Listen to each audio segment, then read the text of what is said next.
Illegal immigration into Montgomery County, Maryland continues unabated. In fact, authorities there are helping it, but the toll is rising dramatically.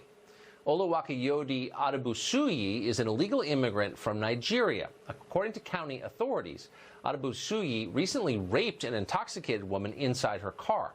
That would make him the 8th illegal alien charged with a sex offense in Montgomery County in the last 6 weeks, since July 25th. Amazingly, this man, now charged with a sex crime, has stayed in the United States despite past very serious run-ins with the law. Not minor stuff, major stuff. For example, in August 2018, this man was charged with second-degree assault, false imprisonment, and a fourth-degree sex offense. But somehow prosecutors dropped those charges. He was not deported. He stayed in America despite being here illegally, and these new charges are the result of that. Ken Cuccinelli is acting director of U.S. Customs and Immigration Services, and he joins us tonight. Mr. Cuccinelli, thanks very much for joining us. So we've been following, horrified, as the toll of sex offenses in Montgomery County, Maryland has risen by illegal aliens. Clearly, the county officials there are doing nothing about it. They're blaming neo-Nazis for complaining about it, et cetera. I mean, they're completely unwilling to protect their own citizens. Can the federal government do anything to protect them?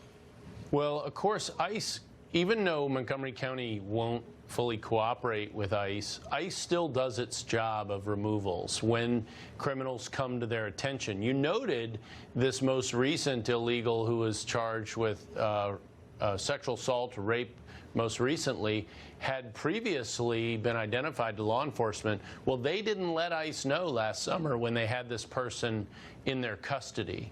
And they undoubtedly knew he was illegal and yet did not notify federal officials. And so when they don't know that a criminal is present, ICE doesn't know to even try to pick them up. So, and of course, sadly enough, Montgomery County is not alone in this. Their neighbor PG County here bordering Washington, D.C., and we've all been reading it in the last few days about North Carolina and the victims down there. Almost 500 of these folks released without giving ICE notice. And these are people that no American would want to keep in this country. And oddly enough, it is many of these folks on the left who say, oh, we want to get rid of the criminal aliens, but they're the very same ones who enact these sanctuary policies that in fact harbor these exact illegals who are committing other crimes in the communities in this country. What a tragedy this is. It is a tragedy. Is there anything that the feds can do? I mean, Montgomery County, Maryland, all these jurisdictions are in defiance, it seems to me, of federal law. Is there anything that can be done about it?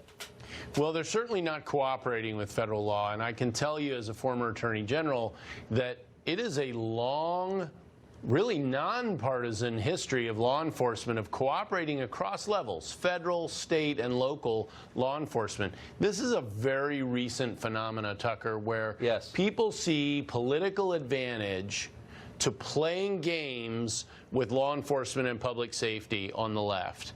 And it is having tragic, tragic consequences for these communities. It certainly is. Director Cuccinelli, thanks so much for joining us tonight. I appreciate it. Good to be with you, Tucker.